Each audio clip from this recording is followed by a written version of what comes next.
যদি আপোনালোকে ছেপ্টেম্বৰ মাহত নতুন ৰেচন কাৰ্ডৰ বাবে আবেদন কৰিছে তেনেহ'লে আপোনালোকৰ কাৰণে বেয়া খবৰ এটা আছে। তো যিসকল মানুহে ভাবি আছিল যে নতুন ৰেচন কাৰ্ড বনাই কিনে অৰুণোদয় 3.0ৰ বাবে আবেদন কৰিম, সেইসকল মানুহৰ বাবে এটা বেয়া খবৰ। তো যিসকলৰ নতুন ৰেচন কাৰ্ডত নাম অন্তৰ্ভুক্ত হৈছে সেইসকল মানুহৰ যি ৰেচন কাৰ্ডটো আপোনালোকৰ হৈছে সেই ৰেচন কাৰ্ডটো আপোনালোকে কিন্তু নাপাব। সেই ৰেচন কাৰ্ডটো চৰকাৰৰ তৰফৰ পৰা কিন্তু ঘূৰাই দিব লাগিব। তো ৰেচন কাৰ্ডটো আপোনালোকৰ এনেকুৱা যিসকল মানুহ আছে বা আপোনালোকৰ সদস্য 5জনকৈ সদস্য থাকিব লাগিব ৰেচন কাৰ্ডত, তেহে আপোনালোকে অৰুণোদয় আঁচনিৰ বাবে আবেদন কৰিব পাৰিব। আৰু আপোনালোকৰ যদি 2জন ফেমিলি, মই এটা ভিডিঅ' ক্লিপ আপোনালোকক দেখুৱাই আছোঁ, সেই ভিডিঅ' ক্লিপটো আপোনালোকে মন কৰি চাব যে আপোনালোকৰ কি কৈ আছে সেই ভিডিঅ'।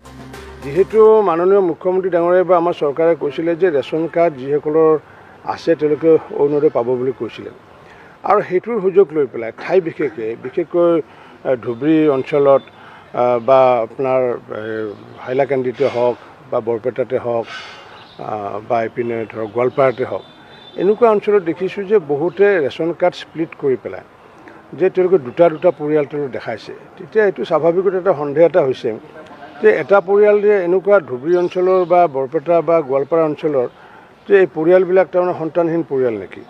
গতিকে মাননীয় মুখ্যমন্ত্ৰী ডাঙৰীয়াই কৈছে যে সেই পৰিয়ালবোৰ যদি সন্তানহীন তেতিয়াহ'লে আমাৰ ক'বলগীয়া একো নাই, তেতিয়াহ'লে 2জন থাকিলেও তেওঁলোকৰ মানে পৰিয়ালক চাউলেই হওক বা অৰুণোদয় হওক যি সুবিধা পোৱাত পাবগৈ। আৰু যদি সন্তানহীন নহয় তেতিয়াহ'লে যে অৰুণোদয় স্বাৰ্থত যদি তেওঁলোকে স্প্লিট কৰি পেলাই ফেমিলি যদি তেওঁলোকে মেম্বাৰটো কমাইছে, সেইকাৰণে অসম চৰকাৰে এটা ইতিমধ্যে আদেশ জাৰি কৰিছে যে অতি কমেও 5জন আমাৰ হ'ব লাগিব, পৰিয়ালৰ সদস্য হ'ব লাগিব। আৰু 5জন পৰিয়ালৰ সদস্য হ'লে আৰু তেওঁলোকৰ যদি ন্যূনতম আয় যদি 2 লাখতকৈ তলত, তেতিয়াহ'লে আগন্তুক দিনত তেওঁলোকে অৰুণোদয় পাব। আৰু এই সিদ্ধান্তটো এইকাৰণে লোৱা হৈছে যিহেতু যিহেতু অসৎ প্ৰবৃত্তিৰে ৰেচন কাৰ্ড নতুনকৈ সৃষ্টি কৰিছিলে, যাৰ কাৰণে ধুবুৰীৰ এগৰাকী আমাৰ যোগান বিভাগৰ বিষয়াক ছাছপেনশ্যনো কৰা হৈছে। আৰু ইয়াৰ লগত কোন জড়িত থকা আছে তাক তেওঁলোককো আমি কোচ দিয়াৰ কাৰণে ইতিমধ্যে ব্যৱস্থা কৰিছোঁ।